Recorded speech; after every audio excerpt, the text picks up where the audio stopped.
we're going to go ahead and just start off with getting our supplies ready to complete this really easy spring duck piece. So it's definitely great for a beginner or doing together with your friends or your family members, and you'll definitely have a really nice spring piece to hang up on your walls. So I always encourage people to use what you have at home, so don't feel as if you need to go run to the store to grab any special art supplies or anything like that. And so for brushes, you can just use something like a 2-inch or 1.5-inch flat brush for the background. You can use a flat and a round brush that are of a medium range, so your 4s or 6s would be great for this.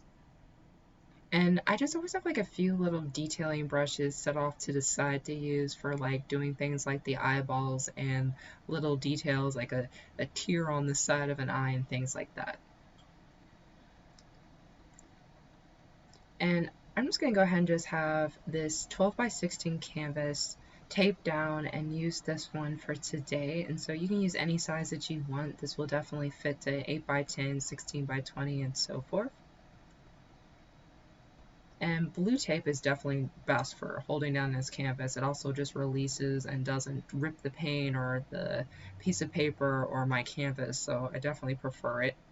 For colors, I'm just going to use the standard primary palette, so that just means that I'm going to be using whites, which I like to separate so that way I have clean piles of white to use throughout the painting, and I definitely highly recommend you do the same.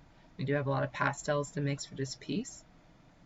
I do also have some darks, which are the black, blue, and purple. If you don't have purple, you can always mix for it with red and blue. And right next to my phthalo blue, I got some cadmium yellow, and I got some crimson red too. And in the middle, you can have orange, or you can mix it if you don't already have orange in your kit, so you can definitely just combine red and yellow for that. And definitely won't be using too much black or any of these darker tones, so you can just have like dime-sized amounts of those, and they'll go a long way in a painting like this. And so the first brushes that you want to have is just make sure you have your like nice flat brushes. 2.5-inch or the 1.5-inch will be fine. You just always want to have a nice big brush that helps smooth out the paint and also just lay down that background in your edges a lot faster.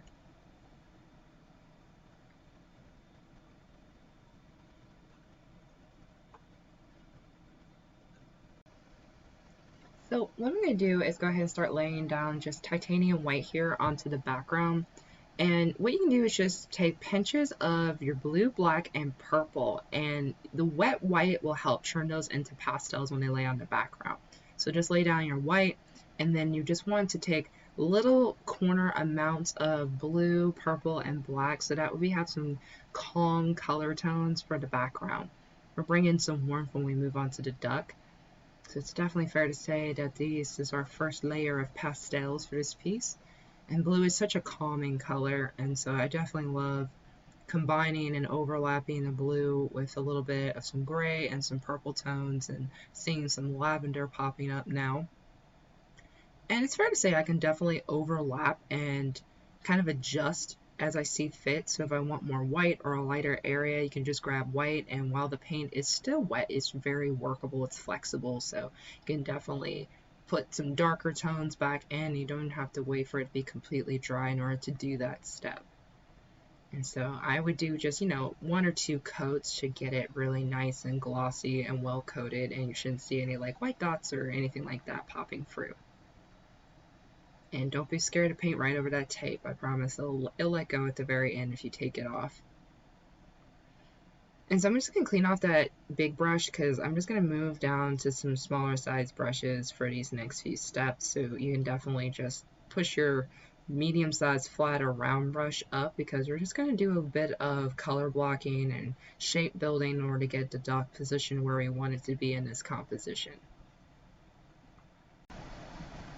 So I'm going to use the round brush first. It says it's kind of like a pencil.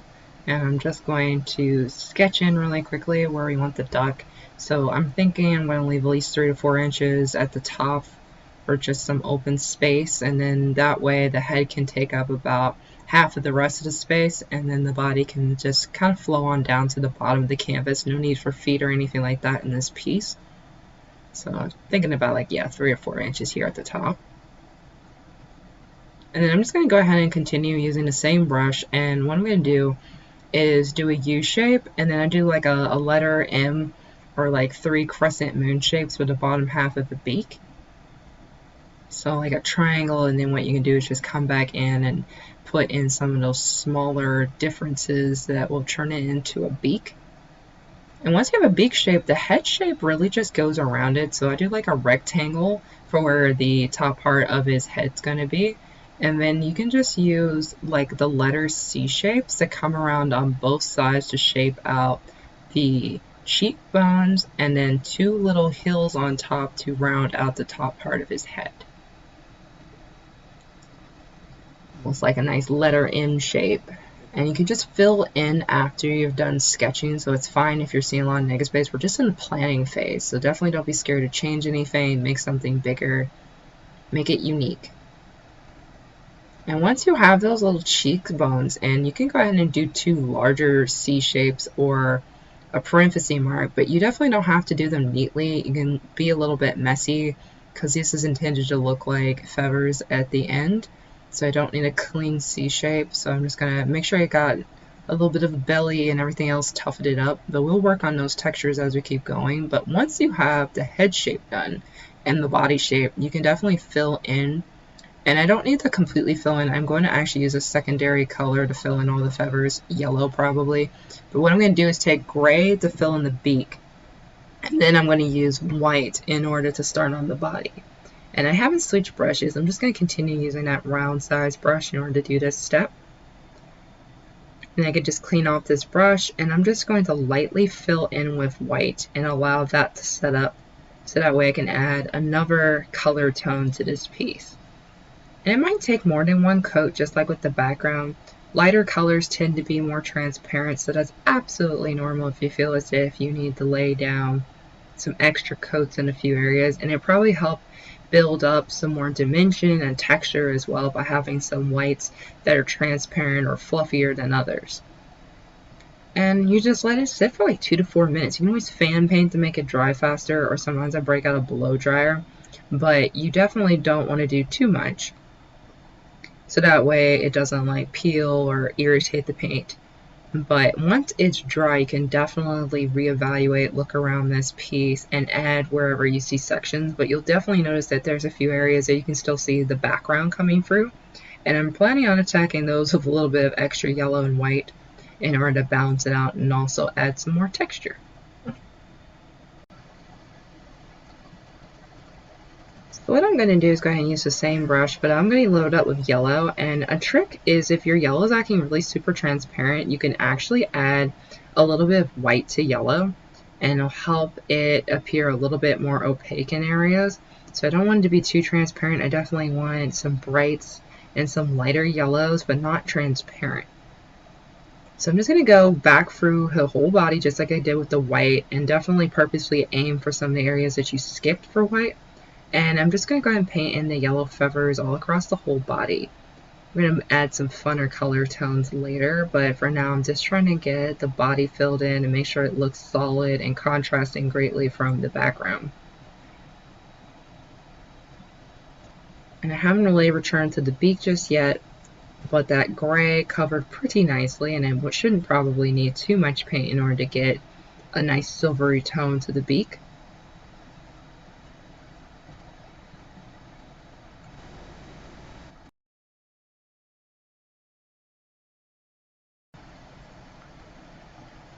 And I think what I'm going to do is you continue using my smaller round brushes in order to add in some fun pastel tones. So pastels are any colors that you can add white to, so any color on your plate really can be utilized for this step. You can add white to your green, which is blue and yellow mixed together, or a nice phthalo green if you have that in your kit. And you can also make some pink tones or peach tones if you add white to your orange. And you just want to go around at random and just kind of like circle around your duck. Load up with one color, go a full circle around, and you can definitely add some more white highlights and things like that to help balance it out. So if you feel like you add too many colors, white is your go-to. You can definitely add some highlights and fluff them back up again, and then return back to colors. So it's definitely a nice, easygoing process. So just give yourself time to reevaluate, look around your piece, and see what you want to add to it. There's no rush. And if your paint's drying every 2 minutes or so, you definitely don't have to worry about over blending or anything like that, as long as you let the paint dry in between each application. And the beak, I'm just really cleaning it up so every so while some of the feathers got out of control, and you can always just return back to gray and white and just clean up some of the edges. If you do any like really bright or dark colored feathers, I would just be cautious with them and maybe do fewer of those than the lighter colored feathers, just to make this particular duck piece work. You can definitely take some deeper grays if you have to in order to help separate it from the other textures and make it clear that this is the beak, but just, you know, adding a little bit of a darker gray or black around it. Just a nice fine outline.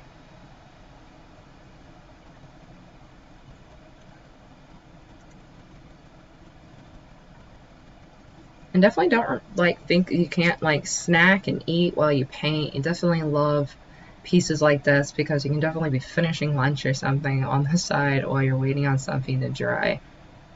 It definitely gives you the excuse to just put down that paintbrush for a moment. And don't forget that if the paint's taking too long to dry because you're doing so many layers, you can always break out a handy dandy blow dryer or a fan and just give it a little bit of extra air and heat in order to help that dry a little bit faster.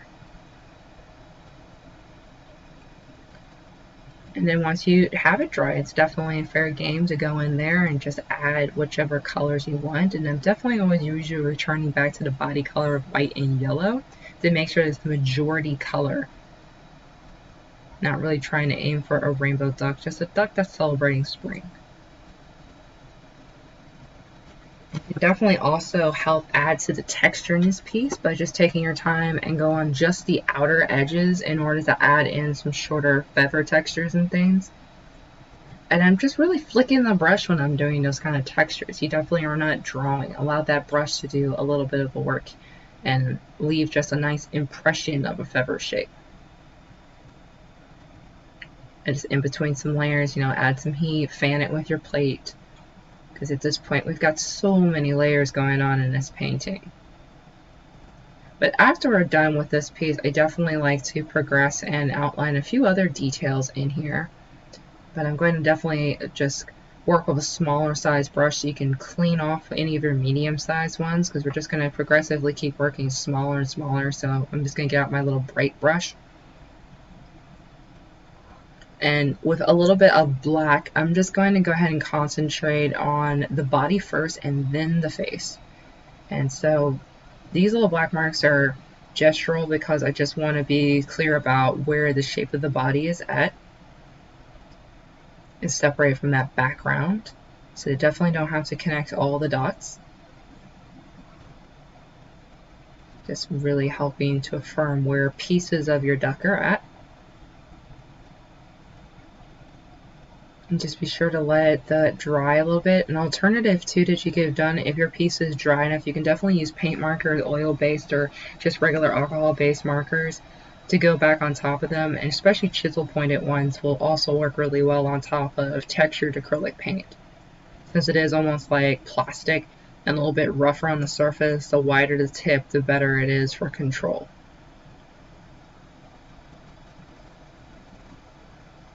So don't unload that color because you're going to take it and go ahead and outline some smaller details like the beak. And if you just push down on your brush, you can get a pretty decent nostril shape. And that will help bring the beak even more forward with all the shadows and the highlights on it.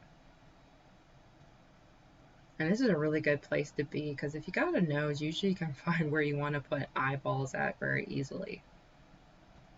There's no ears to help estimate that, but we do have a beak and some nostrils. So the big of eyes you want, you know, just think about your favorite books and what you tend to like. You might like big-eyed animals that look really cute, or you maybe like them looking a little bit more realistic, or even closed or winky faces. So definitely just, you know, look around in some emoticons to see what kind of facial expression you want to do.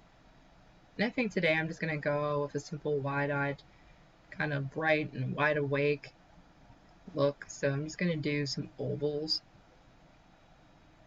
And what you can do within that oval is go ahead and mark in letter C shapes. The first little C would be for like highlights and things like that would happen on eyes, like your source of light in your piece can reflect on the eyeballs. And so usually it looks like a circle if it's a sun. And if you retrace on the outer part of that letter C shape, that will be the black pupil for the eye. And then that would leave these two gaps underneath where you can pick the eye color. So that would be the fill or just, fill it in white, whichever one. Again, this is supposed to be a nice cartoonish and fun piece, so you definitely can pick any color that you want to do. And I think blue is cute, or a little bit of a gray, something very calm and quiet. But I definitely would pick something that's already existing on your palette, so that way you're not reintroducing a whole new color to this piece. But from here on out, you can really just have fun with your piece, clean up some of the edges, and just do some finishing touches just to tighten it up and then allow it to dry before you hang it up. If you tape down your piece, I definitely highly recommend that when it's touchable, you peel that tape off. Don't let it sit overnight. Tend to get rips that way. And then don't forget the sign in the bottom right hand corner as well. But that will just complete this piece, and I just hope you really have fun with it and are able to make a really unique and seasonal piece. And maybe even try some other animals to complete the collection. You can definitely do like a baby lamb, I think would be adorable, or a little kitten in this style. So definitely don't feel like landlocked where you can't do one animal or another. You can definitely do a few other ones, or even add a party hat to it and call it a birthday card.